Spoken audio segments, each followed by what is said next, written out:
la Turquie est un partenaire important du Sénégal qui nous accompagne, en particulier dans la réalisation diligente d'infrastructures majeures de développement. Par exemple, ces dernières années, il y a eu l'achèvement des travaux de l'aéroport international Blaise Diagne, qui a été complété par une entreprise turque, la construction du centre international de conférence Abdou Diouf, le Dakar Arena, le centre des expositions, le marché d'intérêt national et la gare des gros porteurs, entre autres, en plus de la participation d'entreprises turques et sénégalaises dans le cadre de la réalisation du TER. C'est aussi avec une entreprise partenaire du Grand Stade olympique dont le chantier sera lancé le 20 février prochain. Notre partenariat se porte donc très bien. Nous avons une collaboration dynamique, empreinte de collaboration, empreinte surtout de respect mutuel et orientée vers l'action et le résultat. Ce partenariat témoigne également de la politique d'ouverture et de diversification du cercle de nos amitiés et de nos espaces de coopération. J'ai remercié le président Erdogan pour son soutien à notre coopération, parce qu'à chaque fois qu'il a fallu mobiliser des ressources, chaque fois que je l'ai sollicité, il a répondu présent. Et aussi, je lui ai exprimé ma volonté de poursuivre avec lui nos efforts communs pour renforcer davantage les échanges sénégalo-turcs. Dans ce cadre aussi, j'ai sollicité que notre arachide puisse pénétrer le marché turc après avoir conquis le marché asiatique et le marché européen par le passé à travers l'huile d'arachide. Et c'est dans cet esprit donc que nos deux gouvernements viennent de signer 7 accords nouveaux qui vont contribuer à enrichir le cadre juridique de notre coopération. Et tout à l'heure, nous allons co-présider la cérémonie d'ouverture du Forum économique turco-sénégalais qui réunira les deux secteurs privés de nos deux pays. Le président Erdogan est en effet accompagné d'une forte délégation d'opérateurs turcs. Les secteurs privés turcs et sénégalais travaillent déjà ensemble dans plusieurs domaines, y compris dans le domaine des infrastructures. Nous souhaitons que cette collaboration se renforce davantage, notamment par la création de joint ventures sur des bases plus durables. Cela signifie plus de prospérité partagée et plus d'emplois et d'activités génératrices de revenus. En outre, et compte tenu du grand potentiel non encore exploré de nos échanges, nous voulons élargir notre coopération à d'autres domaines économiques, commerciaux et industriels. Nos entretiens ont donc porté naturellement sur toutes ces questions d'intérêt commun et sur d'autres ayant trait à la situation en Afrique, notamment la situation en Libye et dans le monde. Monsieur le Président, chers amis, merci pour ta visite et encore une fois, bienvenue à toi, à ton épouse et à ta délégation. Je te laisse maintenant la parole pour tes observations. Merci. Sayın Cumhurbaşkanı, değerli kardeşim, saygıdeğer bakanlar, honorable kıymetli basın mensupları, ministre, membres de la presse, sizleri je en voudrais kalbi duygularımla, vous muhabbetle selamlıyorum. saluer du fond de mon cœur. Senegal'i bir kez daha ziyaret Avec tous mes etmekten respects, duyduğum je me réjouis mutluluğu de özellikle visiter ifade le etmek Sénégal une nouvelle fois. J'aimerais Değerli souligner kardeşim, combien je Maksadiye, suis şahsıma heureux. ve Je heyetime voudrais remercier gösterdikleri mon cher frère Macky Sall konukseverlik için de ayrıca l'hospitalité qui a été teşekkür accordée ediyorum. en ma personne et à la délégation Bugünkü qui m'accompagne. görüşmelerimizde gerek Lors de nos ikili, entretiens, gerek que ce soit notre heyetler entretien arası, en tête-à-tête ou gerekse l'entretien élargi 7 avec les délégations, anlaşmanın c'est un moment très 2018 yılında fructueux belirlediğimiz hedeflerin jusqu'à maintenant. birçoğunu Nous avons başarıyla atteint la plupart des hayata objectifs que nous nous geçirdiğimizi étions görüyorum. fixés en 2018 et je me réjouis de 400 cela. milyon Nous nous étions dolarlık fixés ticaret à hacmi l'époque hedefine un volume d'échange hamdolsun commercial de 400 aynı yıl içinde millions et Dieu merci, nous avons pu atteindre cet objectif Ancak dans la même 2019 année. verileri Cependant, iki ülke les arasındaki données ticaretin de ilerletilmesi 2019 noktasında daha nous fazla çalışmamız montre gerektiğini bien que nous gösteriyor. devons consacrer davantage d'efforts Bugünkü pour développer les liens commerciaux entre nos pays respectifs. Aujourd'hui, d'ailleurs, nous nous sommes fixés un objectif ambitieux qui est d'atteindre 1 milliard de dollars. Et je crois fermement que nous allons atteindre cet objectif au plus tôt. 2025 yılını Mon cher hedefleyerek frère oluşturduğu Macky Sall, yükselen visant Sénégal l'année kalkınma 2025, planı a fixé diğer le bölge plan ülkelerine Sénégal de émergent örnek et teşkil ediyor.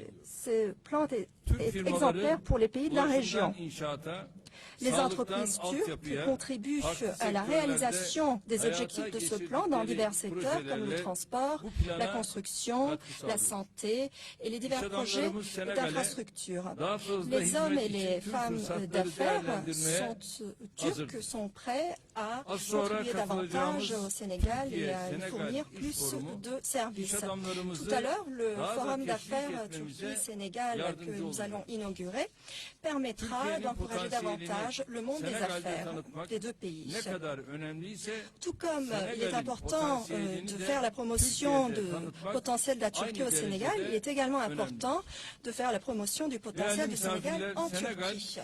FETÖ terör Honorables örgütüyle invités, mücadelemizi anlayan Le Sénégal ve bize a hak été veren toujours bir un ülke. pays qui a bien compris, qui a Muhalif saisi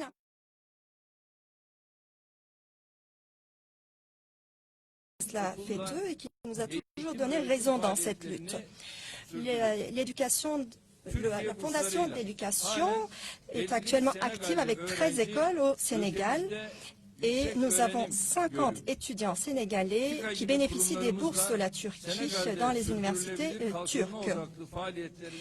À travers les organisations telles que la TICA, nous allons continuer à réaliser les projets sur la base d'un développement durable au Sénégal.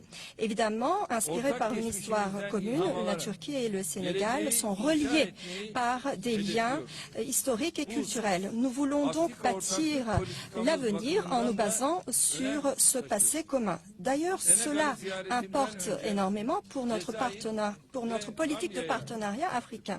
Avant de me rendre ici au Sénégal, je me suis rendue en Algérie et en Gambie et j'aurais donc visité 28 pays du continent en étant Premier ministre et Président de la République de mon pays.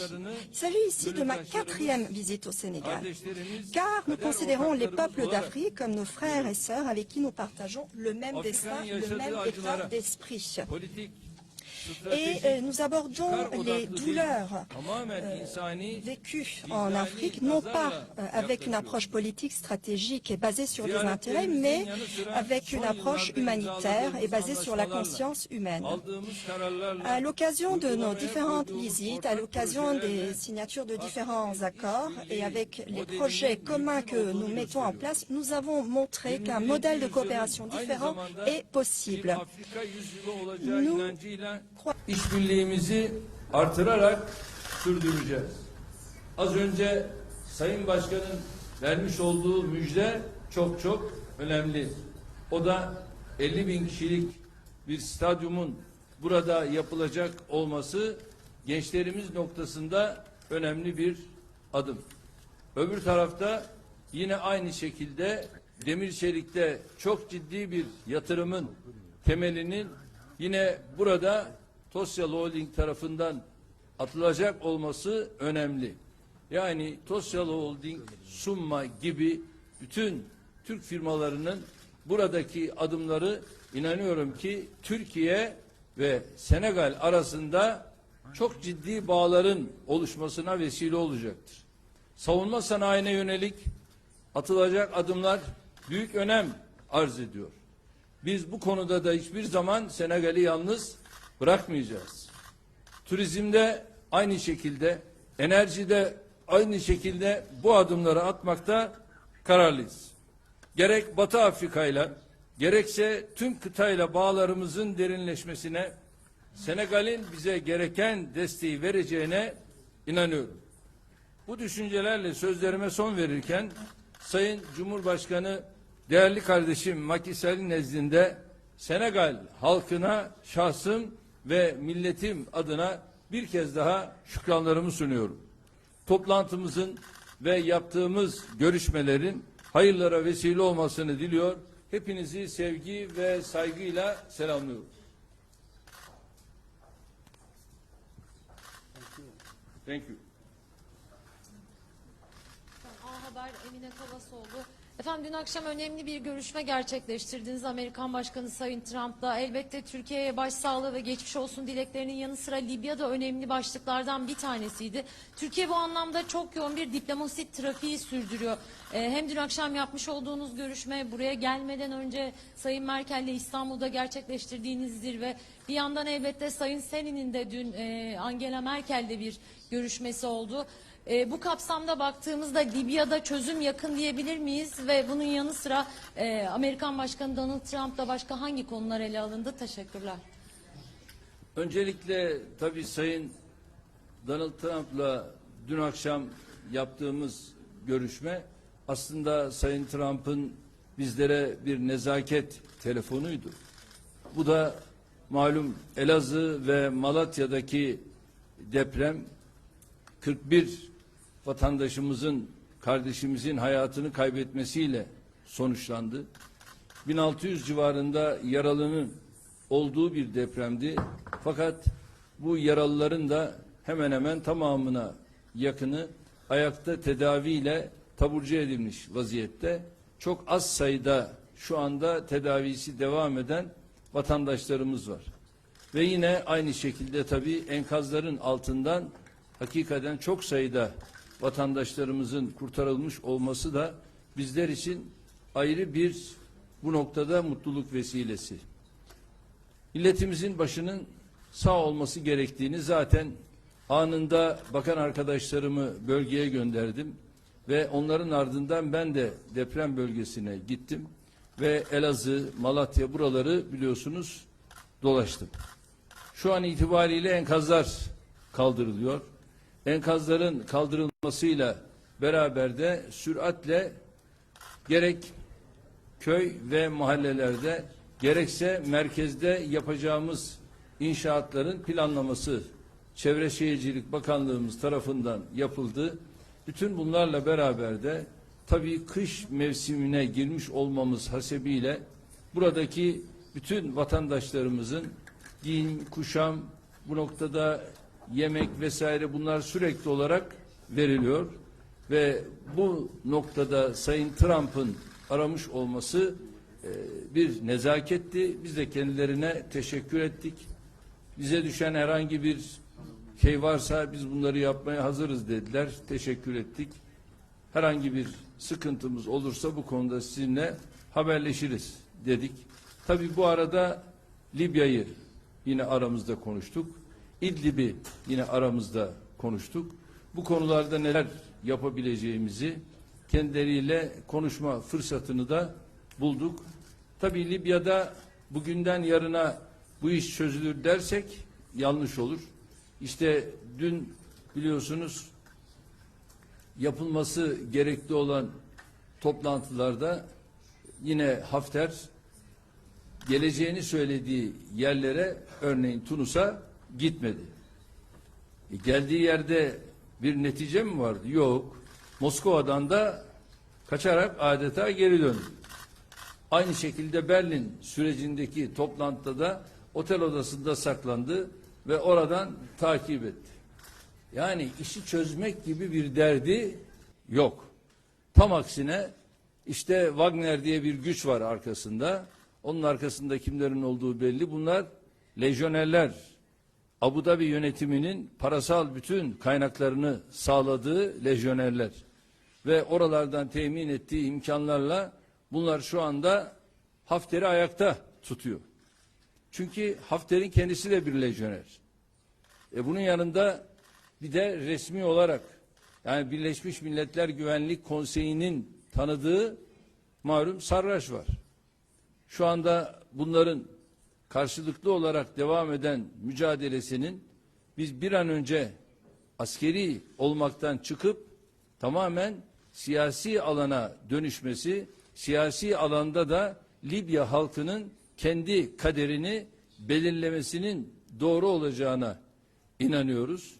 Ama İdlib çok çok farklı. İdlib'de de şu anda bizim sınırlarımıza doğru bir hareketlenme söz konusu ve buna karşılık biz de tabii tedbirlerimizi almış bulunuyoruz ve kış mevsimi orada çok daha şiddetli. Bütün gelen oradaki kardeşlerimizi çadırlara değil de biriket onlara barınma yerleri yapalım dedik. Şu anda onlar bir taraftan süratle yapılıyor ve onlar bittikten sonra da kendilerini o biriket barınaklara yerleştireceğiz ve süreci orada da yine hassasiyetle takip ediyoruz. Temenni ederim ki İdlib'i de barışla sona erdiririz. Teşekkür ediyorum.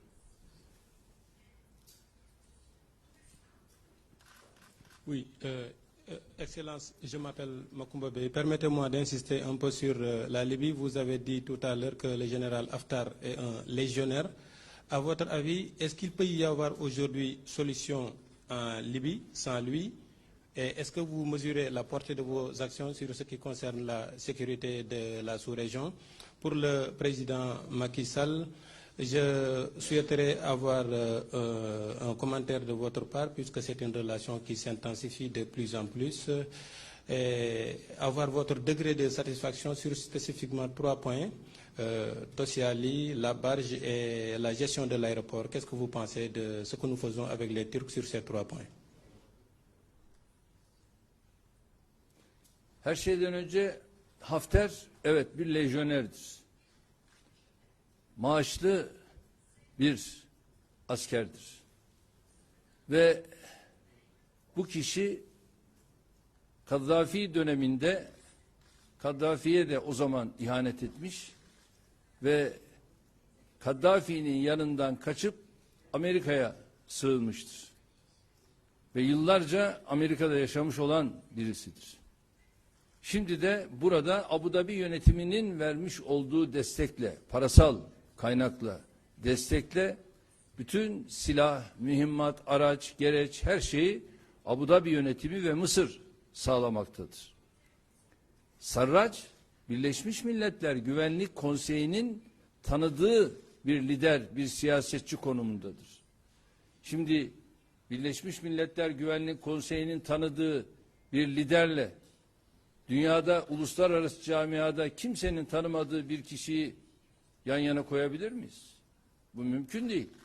Dolayısıyla bunları da iyi anlamamız lazım ve Hafter denilen kişiye de bu noktada konumunu öyle belirleyip oraya onu oturtmak lazım. Şu anda onun resmi ne Libya'da ne uluslararası camiada hiçbir kimliği ve kişiliği yoktur.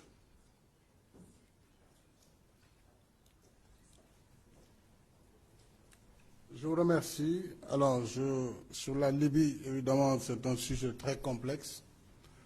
Dans mes échanges avec le président Erdogan, je lui ai indiqué un peu l'inquiétude du continent africain sur les conséquences de ce qui se passe actuellement en Libye et aussi notre volonté d'impliquer l'Union africaine dans toute recherche de solutions.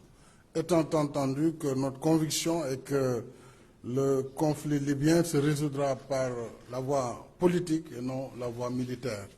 Bien entendu, j'ai noté les explications qu'il m'a données sur le sujet et je l'ai encouragé à poursuivre ses efforts dans le cadre de la recherche d'une solution politique en Libye, étant entendu que l'inquiétude de l'Afrique, c'est que toutes ces armes, même si demain on a une solution en Libye, risquent encore de transiter vers le Sahel.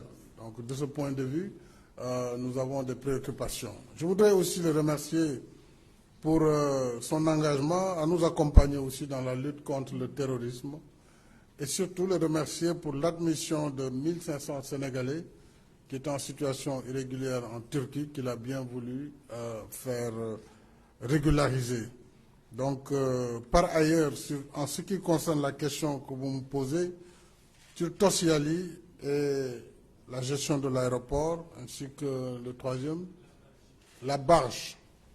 Alors, il faut faire la différence entre les entreprises qui font ce qu'on appelle de l'EPC, donc qui sont payés, ils gagnent un marché, ils le réalisent, des entreprises qui investissent. Tosyali, c'est un investissement turc chez nous. Il doit mettre une unité de fabrication de métal, de fer à béton, ainsi que de fil machine. Donc c'est un investissement privé au Sénégal. En attendant de soumettre une demande pour faire la remontée de filière, c'est-à-dire au lieu d'importer le fer, de pouvoir aussi voir dans quelle mesure il pourrait être autorisé à exploiter notre fer. Cela dépendra des discussions que nous aurons et des conditions dans lesquelles nous nous accorderons. Mais je suis très satisfait puisque en peu de temps, nous avons pu poursuivre les discussions.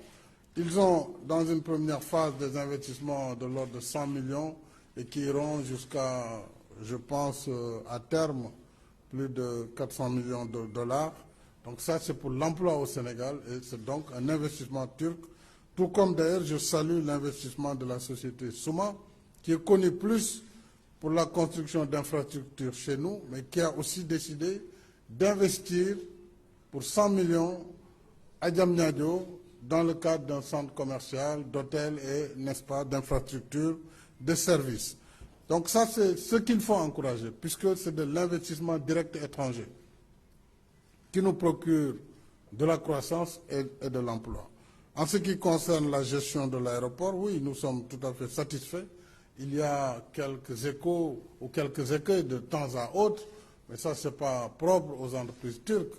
Je dois dire que globalement, nous sommes satisfaits de la gestion de AIBD, puisqu'il ne faut pas l'oublier, j'avais insisté à l'ouverture pour que tous les emplois soient préservés, ce qu'ils ont bien voulu accepter.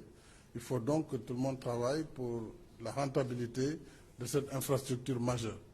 Donc vraiment, je suis très satisfait de la coopération, comme nous l'avons dit tout à l'heure avec le président. Et il y a d'autres sujets sur la défense qui rentrent aussi dans ce cadre. Et il faut que le Sénégal aussi vende à la Turquie. Et dans ce cadre, nous sommes en train justement de faire en sorte que nos produits, notamment notre produit phare, que l'arachide puisse également accéder à ce marché après la Chine et l'Europe. Merci. Fini.